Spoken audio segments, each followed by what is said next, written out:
on Storytellers, it's Joshua D. Fox, and today we're going to be going over a new series, my April 2022 TBR, which stands for To Be Read, and just what I'm going to be reading this coming month. Just really enjoying what I read, especially through my schoolwork and other things. I only have one book from school that I'm specifically counting for this list. The rest are sort of sporadic type of reads that don't necessarily line up with how I'm reading consecutively. But overall, what will I be reading this month? First up, we got Short Life. Now, this is a book that is really based off living for what matters in our few days on Earth. Just really thinking about life, how we want to live our life best of our ability. I'm actually going to be skimming this book. I may be rereading some parts more than others, but this is a book I've read before. I love because it is by Michael Nichols, which I know the author, and he is one of my previous professors at my college, and I highly enjoy this book. Definitely recommend, and I'll be actually doing a specific book review, which is why I be re-skimming and noting specific parts I want to cover as highlights for that video, for the reviews / tips that I've learned and want to share. And then I'll be actually gonna try and plan some sort of author interview with him, because he's still around, hopefully, and he's really enjoyed the idea of what he did, and maybe even doing some sort of book giveaway for that as well. So be sure to stick around and subscribe for that. You could be entered to win, but this is a highly enjoyable read, just really noting how you want to live your life the best you can. It's really inspiring as well. And next up, we have Stephen King's Firestarter. You may have seen I got this in my most recent haul, or you didn't see the haul yet, but I had overall, this is about this girl that has these powers to control fire, and she can just use those powers against others, especially as her emotions get more angry. She'll be able to burst out with these fires, and just really intrigued to see what it is.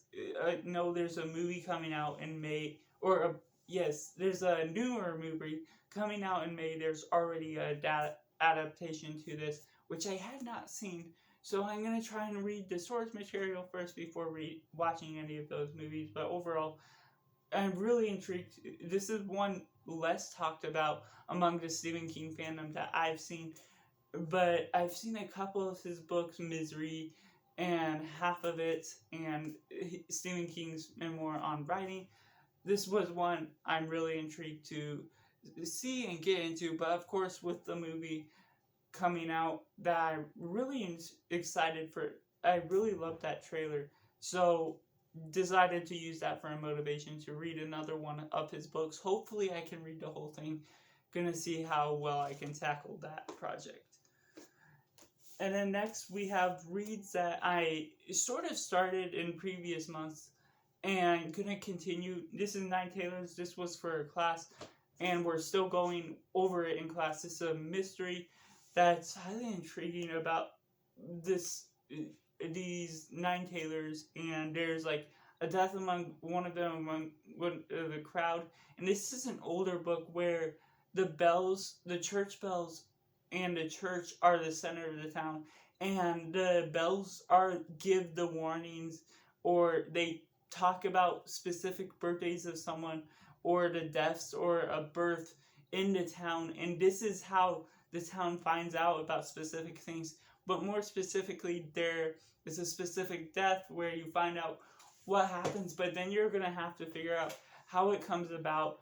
And overall, I'm 36% way through the book, 118 pages into it. I used the bookshelf app to measure my percentage and the amount of pages I read, so I'm 36% into this book, and so far it's fairly intriguing. It's an older style of English, sort of, that I highly enjoy. For you can appreciate the older craft. But Dorothy L. Sayers, this is a book that I'll most likely be doing a review on. maybe within the next couple of months if I can finish it. But overall, it's an intriguing book where the bell details can get a little over the top sometimes for someone trying to figure out what the bells are about. But in general, it's an interesting sort of history that you can appreciate for. And coming up next, we have a big one that I've been working on for quite a while, but it's really been getting pushed to the back burner with other school books I'm reading or other books that I'm getting into. We have it, and I'm at 56% weight according to Bookshelf, and about 668 pages. So, yeah, that's just over halfway through of the roughly 1,100 pages. It's highly enjoyable so far. If you haven't heard anything about this for some reason, it's about this not just this clown, but just this monster type of creature that tends to invade this dairy town every 27 years, and it just keeps coming back. And there's these different kids, the Losers Club, that they have Stephen King is super good at diving into this craft of their backstories, and sometimes it goes extensive. Every little minor character gets 10 pages of backstory at least, and so it seems to drag on much longer than it should be. But overall, even in those backstory type of moments where it feels like you're covering a character that doesn't need to be covered, it's still intriguing by the way he articulates his words and just writing in general throughout the book. So overall, I'm intrigued to read more of this book as well as getting into Firestarter, but hopefully I'll actually be able to make more progress on this book. Even though I doubt I'll be finishing it, we'll just get more into and slowly progressing through this book as I'm savoring it. I am highly enjoying it.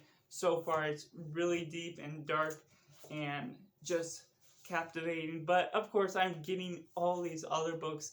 As you see, I'm reading multiple books at a time. And next up, we have Band of Brothers. Now, this is a war book that I reading for specific reasons of research, and but I really love the war genre, especially in movies. So I'm wanting to read more war books. Now, this is a book I'm 25% way through according to Bookshelf, which is roughly 85 pages out of roughly 330 something.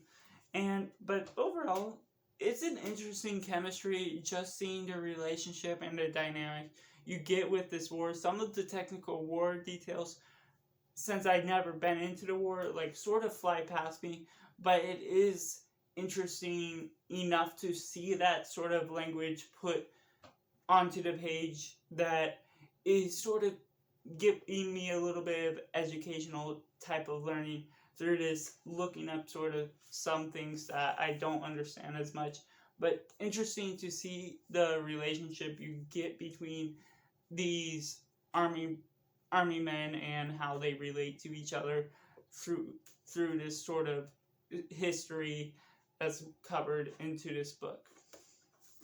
But those are the books that I will be reading in the month of April 2022.